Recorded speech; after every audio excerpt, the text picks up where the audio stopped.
Battle through the winds volume 2 के और एक नए वीडियो में आप सभी का स्वागत है। अगर आपने पिछला एपिसोड नहीं देखा तो आप जाके जरूर देखें और इस बैटल थ्रू द विंड्स की जर्नी में बने रहने के लिए हमारे चैनल को जरूर सब्सक्राइब करें ताकि आपको हर वीडियो का नोटिफिकेशन तुरंत ही मिल सके और आप बेटी टेज की स्टोरी लाइन में पीछे ना छूट जाएं। लास्ट वीडियो में हमने देखा था कि जियान उस रुइंस या फिर वो खंडर के अंदर घुस चुका था और उसी के साथ वो जो असंख्य लोग थे वो भी उसके अंदर घुस चुके थे। जब जियान आगे जा ही रहा था तभी उसको पीछे से एक लड़की हमला कर देती है, लेकिन कुछ ही 2-3 अटैक्स करने के बाद वो जियान को समझ जाती है कि जियान को हराना उसके बस की बात नहीं। well, एग्जैक्टली वो लड़की जो चाहती थी वो उसका एक हस्बैंड को ढूंढना था। जब उसके साथ आई हुई लड़की जो एक मेड थी वो देखती कि उसका यंग मिस जो है यहाँ पे आके किस तरह के कारनामे कर रहे हैं, तो वो बोलती कि हमें किंग ने कहा था कि यहाँ पे आके वो ग्रेट फॉर्च्यून को हासिल करने के लिए, और आप यहाँ पे इस लड़के के पीछे क्यों पड़ रहे हैं। तभी वो लड़की बोल देगी तुम चुप रहो, वो सो कॉल्ड ग्रेट फॉर्च्यून मेरे किस काम का, अगर ये मेरे हस्बैंड के रूप में मिल जाता ये मेरे लिए एक ग्रेट फॉर्च्यून से बढ़कर होगा।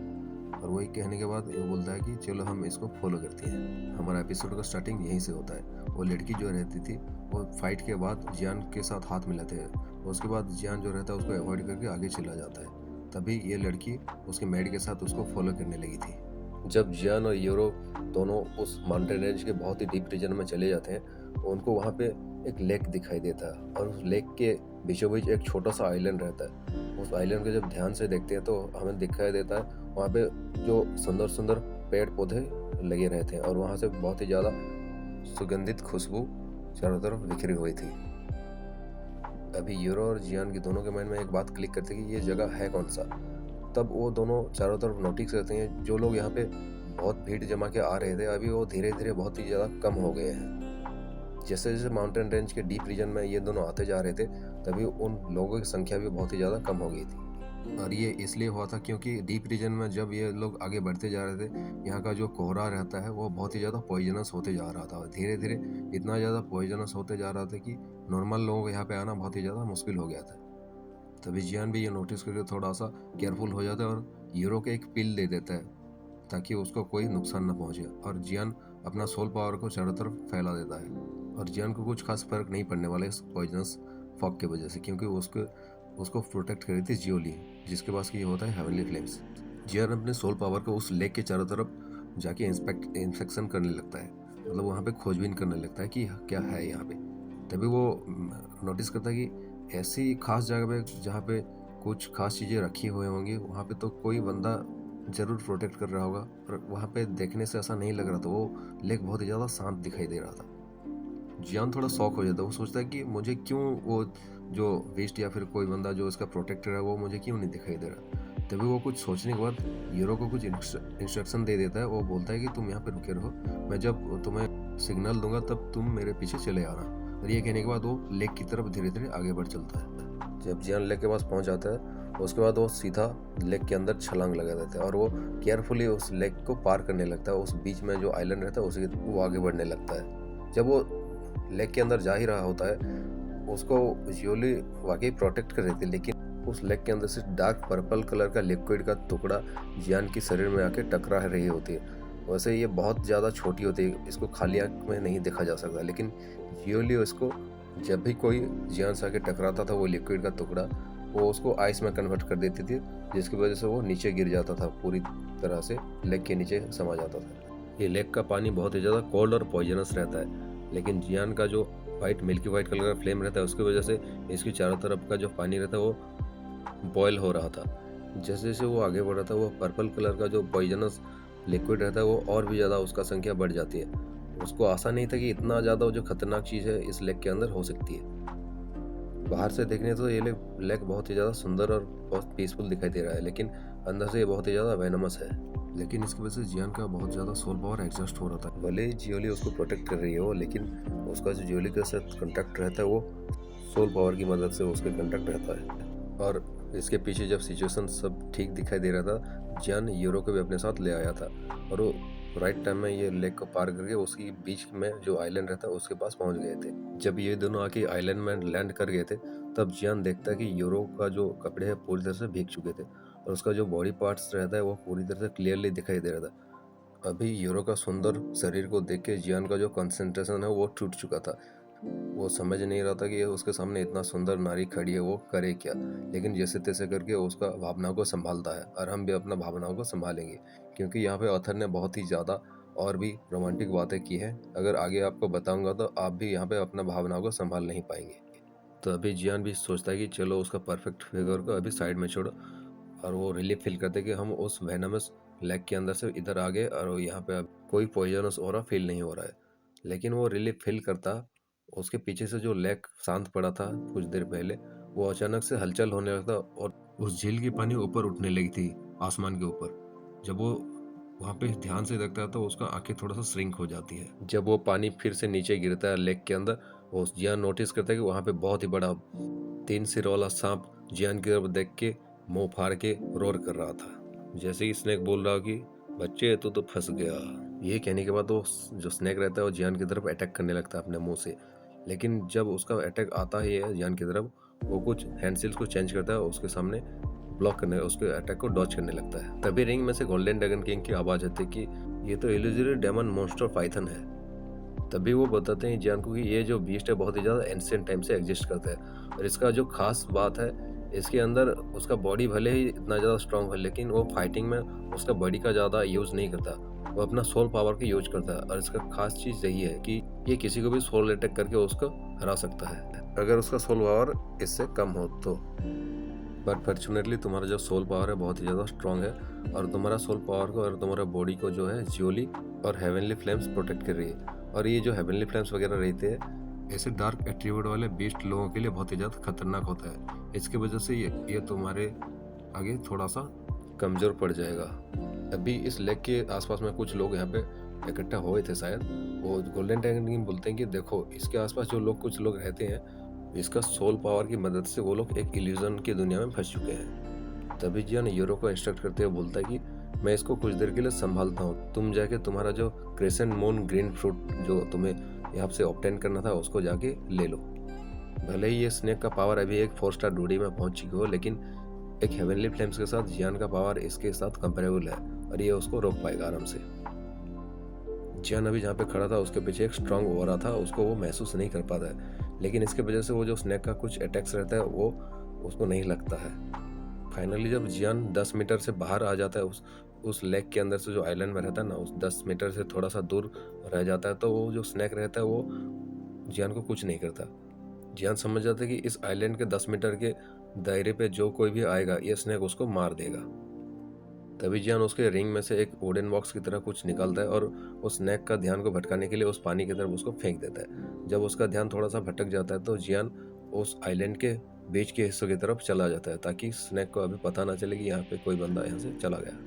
तभी जियान नोटिस करता है कि जब ये बीचों बीच आ गया था इस आइलैंड के, वो स्नेक को देखता है कि ये आइलैंड के 10 मीटर के अंदर वो आ नहीं पा रहा था, कितना भी कोशिश करे, लेकिन कोई फोर्स थी जिसकी वजह से उसको वो रोक लेती थी वहाँ पे। अच्छा ये कि अंदर नहीं आ पा रहा, नहीं तो ये अंदर आके भी लोगों को नुकसान पहुँचा देता। अभी ये स्नेक भी ज़्यादा कोशिश नहीं करता अंदर आने के लिए, और वो धीरे धीरे शांत पड़ जाता है, और लेक का पानी जो अभी हलचल हो रहा था वो भी धीरे धीरे फिर से शांत होने लगती है। लेकिन वो जो स्नेक बड़ा सा था फिर भी इस लेक को प्रोटेक्ट करने में लगा हुआ था। जब जियान चारों तरफ अपनी आंखों को घुमा के देखता है तो उसको दिखाई देता है कुछ बम्बो के ट्री रहते हैं, कुछ पेड़ पौधे रहते हैं जिनमें बहुत ही अच्छे अच्छे फूल खिले हुए थे, और देखता है बहुत ही ज़्यादा अच्छा सुगंध भी आ रहा था, और देखने में बहुत ही ज़्यादा सुंदर दिखाई रहा था ये। और ये आइलैंड बहुत ही ज़्यादा बड़ा नहीं था, एक छोटा सा आइलैंड था। तब वो यूरो के पास जाता है और पूछता है कि क्या तुम्हारा हो गया, तुम्हें वो फ्रूट जो थी मिल गई क्या। तब यूरो वहाँ पे थोड़ा सा चिंतित दिखाई दे रही थी, और वहाँ पे एक छोटा सा पेड़ रहता है जहाँ पे राउंड शेप का कुछ फ्रूट्स लगे हुए थे, और उसको वो एक एक करके निकल रहा था। तभी वो जियान को बोलता है कि जैसे कि मेरे पिताजी ने मुझे बताया था कि ये जो क्रेसेंट ग्रीन फ्रूट है ये ऐसा नहीं दिखता था पहले, और इसका ऑरा भी कुछ अलग लग रहा है मुझे। ये फ्रूट जो मैं ढूंढ रहा हूँ ये नहीं होना चाहिए उसको, लेकिन क्या पता इतने वर्षों के बाद जो इसका कुछ अपीयरेंस है बहुत ही ज़्यादा चेंज हो गया होगा और इसका म्यूटेशन हो गया हो। जब यूरो जियान की तरफ नोटिस करता है तो उसको दिखाई देता है उसका फेस थोड़ा सा पेल पड़ चुका है, और उसका बॉडी में से एक डेथ ऑरा रिलीज हो रही थी। इससे पहले कि यूरो कुछ समझ पाती, वो जो जियान के रूप में एक बंदा आया था वो बोलता है कि थैंक यू, अभी हम बाद में मिलेंगे, और ये जो फ्रूट तुमने मेरे लिए निकाले हैं इसके लिए मैं तुम्हें धन्यवाद देता हूँ। ये कहने के बाद वो वहाँ से गायब हो जाता है। जब जियान इस आदमी को ऐसे भूत की तरह भागते हुए देखता है तो वो थोड़ा सा चकित रह जाता है। वो सोचता है कि ये बंदा कहाँ से गया। उसका जो ऑरा रहता है बहुत ही ज़्यादा स्ट्रॉन्ग रहता है। भले ये वही आदमी रहता है जो जियान के पीछे वो उस टाइम यूरो के रूप में खड़ी हुई थी, और वो बोलता है कि यूरो तुम जाओ उसको और वहाँ से अपना फ्रूट को निकालो जाके। ये वही होता है। जैसे जियान अपना रूलर को निकाल के उसके तरफ अटैक करने के लिए जा ही रहा होता है, तभी यूरो उसको रोक लेती है और उसको पकड़ लेते है उसका हाथ को। वो बोलती है कि वो जो आदमी लेके गया ये फ्रूट, ये क्रोसेंट मून फ्रूट नहीं है जिसको मैं ढूंढ रही थी। जियान में थोड़ा स्टार्टल होके यूरो की तरफ देखने लगता है। तब भी वो बताती जियान को, मुझे लगता है कि वो जो क्रोसेंट मून फ्रूट है वो इस लेक के अंदर हो सकता है। तभी जियान भी थोड़ा सा एंजियस हो गया गोल्डन ड्रैगन किंग से पूछता है कि मास्टर अभी हम क्या करेंगे। तभी मास्टर बताते हैं कि तुम एक काम करो, तुम्हारा जो एक ब्लड का बूंद है उसको उस इल्यूजरी गोल्डन डेमन पाइथन की तरफ फेंक दो और आगे देखो होता क्या है। जब जैन ये बात सुनता है मास्टर का, तो वो बिना कोई हिचकिचाहट का अपना जो दांत रहता है वो अपने फिंगर को काट के उसका एक ब्लड का ड्रॉप उस पाइथन की तरफ फेंक देता है। जैसे ही जियान का ये ब्लड का ड्रॉपलेट उस पाइथन की तरफ पहुंचता ही है, वो फील करता है कि उसके जो पाइथन के अंदर जो ब्लड लाइन था वो बहुत ही तेजी से हलचल होने लगता है और वो अपने अंदर ही विरोध को पैदा करने लगी थी। वो ध्यान से जब ऑब्जर्व करता है तो वो पाता है कि ये तो 7 कलर्ड हेवन सोलिंग पाइथन का ब्लड हो सकता है। और ये जो सामने वाला बंदा जो खड़ा है, इसको अभी समझ आ गया था कि ये बंदे के अंदर जो 7 कलर्ड हेवन सोलिंग पाइथन का ब्लड लाइन है बहुत ही ज़्यादा पावरफुल है, और ये स्नैकमैन क्लान में बहुत ही ज़्यादा टॉप लेवल का ब्लड लाइन माना जाता है, सबसे ज़्यादा टॉप लेवल की, क्योंकि ये इल्यूजरी गोल्डन डेमन पाइथन उसी स्नैकमैन क्लान से बिलोंग करता है। तो इसके सामने वो अभी सरेंडर कर देता है और वो जियान को अपनी मास्टर के रूप में देखने लगता है। अभी वो समझ जाता है कि ये जो 7 कलर्ड हेवन सोलिंग पाइथन का जो ब्लड लाइन रहता है बहुत ही ज़्यादा टॉप कंसिडर किया जाता है, इसलिए वो पाइथन अभी जियान को अपने एक बिग ब्रदर के रूप में देखने लगा था और उसको बहुत ही ज़्यादा रेस्पेक्ट देने लगा था। जियान बोलता है कि चलो तुम मुझे अभी उस जगह पे ले चलो जहाँ पे क्रोसेंट मून ग्रीन फ्रूट मिलेगा। जब ये बात वो स्नेक सुनता है तो अपने मुंह से एक बैंग बैंग साउंड का कुछ साउंड को बाहर निकलता है, जैसे वो कह रहा है कि तुम मुझे फॉलो करो, और वो लेक के अंदर चला जाता है। जान भी ये देख के समझ जाता है और वो लेक के निचले हिस्से पर कुछ है, शायद कुछ सीक्रेट्स है, उसकी तरफ वो आगे बढ़ने लगता है। जब जियान इस लेक के अंदर छलांग लगा दिया था, उसको मिल्की वाइट कलर का फ्लेम जो है प्रोटेक्ट करने लगी थी, और वो जो लेक के अंदर से छोटा छोटा पर्पल कलर का जो पॉइजनस लिक्विड रहता है वो और भी ज़्यादा असंख्य मात्रा में उसकी बॉडी में टकराने लगती है। जैसे वो टकरा जाती थी वहाँ पे फूट जाती थी, मतलब वो आइस का टुकड़ा जैसे वो बिखर जाता था, और वहाँ पे उस फ्लेम की वजह से, जियान की फ्लेम की वजह से वहाँ पे वो वेपराइज हो जाता था। जब जियान इस लेक के अंदर छलांग लगा दिया था तब हीरो उसको बोलते कि तुम केयरफुल रहना, हमारा जो है वो फ्रूट ज़्यादा इंपॉर्टेंट नहीं है, तुम्हारा जान बहुत ज़्यादा इंपॉर्टेंट है, कुछ भी गलत लगता है तुम बाहर आ सकते हो। जैसे जैसे वो उस जाइंट स्नेक के पीछे पीछे जियान आगे चल रहा था, उसका जो पानी में उसका प्रेशर, वाइन प्रेशर और वाटर प्रेशर बहुत ही ज़्यादा बढ़ते जा रही थी। वैसे वो स्नेक वहाँ पे बहुत ही ज़्यादा हैबिचुएटेड था, उसको कुछ खास फर्क नहीं पड़ रहा था इसकी वजह से, लेकिन जियान को इसकी वजह से फर्क पड़ने वाला था। अभी तो कुछ नहीं हुआ था, लेकिन कुछ देर के बाद इसको फर्क पड़ जाएगा। जियान बहुत ही ज़्यादा पास से महसूस कर पा रहा था कि ये जो पानी है कितना ज़्यादा कोल्ड ऑरा को रिलीज करता था। अगर अभी जियान के अंदर से वो जो कवर है जियोली का वो अगर हट जाए तुरंत ही, तो जियान को पता नहीं था कि वो यहाँ से जिंदा बच के जा पाएगा अभी या नहीं। अभी जियान का जो चेहरा थोड़ी सी पेल पड़ने लगा था।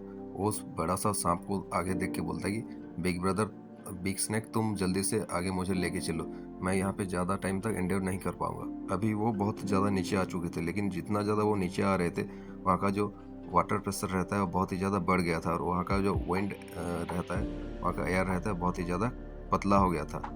इसकी वजह से जियान को धीरे धीरे बहुत ही ज़्यादा परेशानियाँ आने लगी थी। जियान की बातों को सुनकर स्नेक जो रहता है वो भी समझ जाता है कि जियान कहना क्या चाहता है, और वो अपना स्नेक लैंग्वेज में कुछ बोलता है और अपना जो स्पीड रहता है उसको स्काई रॉकेट की तरफ और भी ज़्यादा तेज कर देता है, और वो बॉटम की तरफ चलने लगता है। अभी जियान समझ पाता है कि उसकी जो मिल्की वाइट फ्लेम उसको कवर कर रखी थी, उसकी वजह से उसका सोल पावर बहुत तेज़ी से ख़त्म हो रही है, और ये अगर यहाँ पे ये जो कोल्ड वाटर है वो अगर ना होता और ये उसका फायर अगर उसकी बॉडी में इतना ज़्यादा तेज़ी से ब्लो कर रही होती, तो अभी उसका जो बॉडी रहता वो आस में बदल चुका होता। जियान ये सोचने के बाद वो सोचता है कि मेरे पास ज़्यादा टाइम नहीं है, इससे पहले कि मेरे सोल पावर पूरी तरह से एग्जॉस्ट हो जाए, मैं इस माग्मा लेक को छोड़ के ऊपर की तरफ जाना पड़ेगा। वेल एक्जैक्टली ये माग्मा लेक क्यों बोला था, क्योंकि ये जो लेक रहता है ऊपर की तरफ तो आइस की तरह कुछ रहता है, आइस का वो कोल्ड वाटर रहता है, लेकिन नीचे की तरफ वो माग्मा में पूरी तरह से कवर्ड रहता है। जियान नोटिस करता है वो बहुत दूर आ चुके हैं नीचे, लेकिन वो उस बड़ा सा स्नेक जो रहता है 3 मुंह वाला, उसको बोलता है कि मेरे भाई और भी तेज कर, अभी मैं ज़्यादा देर इधर नहीं रुक सकता। ऐसे करते तो वो लोग 1000 मीटर, 2000 मीटर और फाइनली वो लोग 3000 मीटर नीचे की तरफ आ गए थे। वो जियान ये सोच के शॉक हो जाते, कोई अगर नॉर्मल बंदा होगा तो यहाँ पे 2000 मीटर तक अगर आ गया तो उसको ब्रीथिंग लेना बहुत ही ज़्यादा मुश्किल होगा, लेकिन जियान का जो फिजिक और स्ट्रेंथ रहता है बहुत ही ज़्यादा स्ट्रांग रहता है, इसकी वजह से वो यहाँ पे थोड़ा थोड़ा करके ब्रीथिंग ले पा रहा है अभी भी। जब जियान सामने देखता है तो वो जब बड़ा सा सांप रहता है वो और भी ज़्यादा नीचे जाते चली जा रही थी। जब जियान ये नोटिस करता है वो सोचता है कि आज ये ह्यूमन बींग मेरा लिमिट अभी पहुंच चुका है, मैं इससे आगे और नहीं जा सकता, अगर इससे आगे भी ऐसे चलता रहा तो मुझे और भी नीचे जाने के बाद मेरा जो लाश है वो भी नहीं मिलेगा, वो भी वहाँ पे खो जाएगा। जब वो लोग 3000 मीटर यानी 3 किलोमीटर आ गए थे और 100 मीटर चलने के बाद वो नीचे जाने के बाद उसका जो स्पीड रहता है उस सांप का थोड़ा सा कम हो जाता है, और वहाँ पर जो वाइंड प्रेशर और वो जो लेक का जो वाटर प्रेशर रहता है वो भी धीरे धीरे कम होने लगता है। और 5 मिनट बीत जाता है और वो लोग पहुंच जाते हैं 3200 मीटर के अंदर। अभी थोड़े से बॉटम की तरफ गए ही थे और 5 मिनट बीत जाता है और जियान को कुछ नोटिस होता है, उसको कुछ चीज़ जो है उस नीचे से अट्रैक्ट करने लगता है। जियान अपने दिल में बोलता है कि वास्टर्ड, ये तो वो फ्लेम का पावर है, यानी वो फ्लेम का पावर को फील कर पा रहा था, जैसे कि वो माग्मा वाल में green green lotus core flame को मिला था उसके अंदर, और दूसरी जगह जियाना निकेडेमी में उसको फलन हार्ट फ्लेम भी उस माग्मा वाल के अंदर ही मिला था।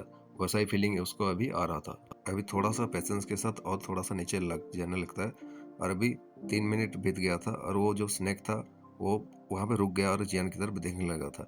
जियान भी उस तरफ वहाँ पे रुक जाता है, जब देखता है वो 3300 मीटर के नीचे आ चुके हैं वो लोग। अभी जियान नोटिस करता है वो जो बड़ा सा सांप रहता है, पहले उस लेक के अंदर जो आइसी लेक था उसके अंदर उसका जो बॉडी का कलर था वो ब्लैक कलर का था, अभी उसका बॉडी का कलर गोल्डन कलर में चेंज हो चुका था, क्योंकि वो आइस लेक के अंदर से आते हुए इस लावे के अंदर घुस गए थे, और इस लावे से बचने के लिए वो अपने बॉडी का अपीयरेंस को चेंज कर चुका था। जियान ये देख शॉक हो चुका था, ये जो पॉइजनस आइस लेक है उसके 3300 मीटर नीचे इतना सा बड़ा मैग्मा वॉल भी हो सकता है। तभी वो फील करता है कि उसका जो फ्लेम का अट्रैक्शन है वो कुछ चीज़ों को अट्रैक्ट कर रही है, और जियोली भी उस चीज़ को अट्रैक्ट कर पा रही थी, उसको सेंस कर पा रही थी।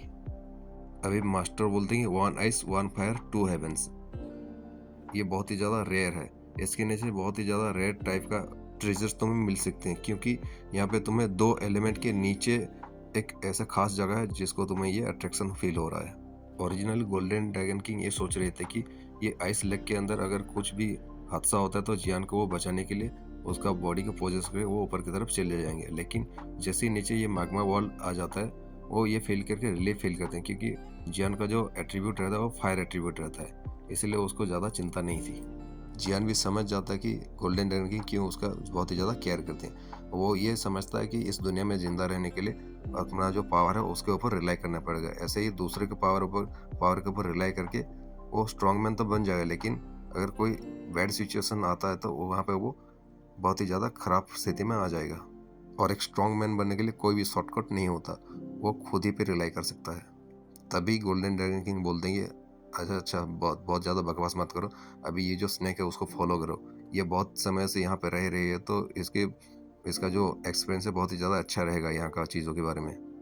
जियान भी सिचुएशन को समझ जाता है और वो खुद को प्रिपेयर कर लेता है, क्योंकि इतना नीचे कुछ भी अगर हादसा होता है तो वहाँ पे उसको यहाँ पे अच्छा खासा वाट लग सकता है, और ये सोचने के बाद वो उस स्नेक को फॉलो करने लगा था।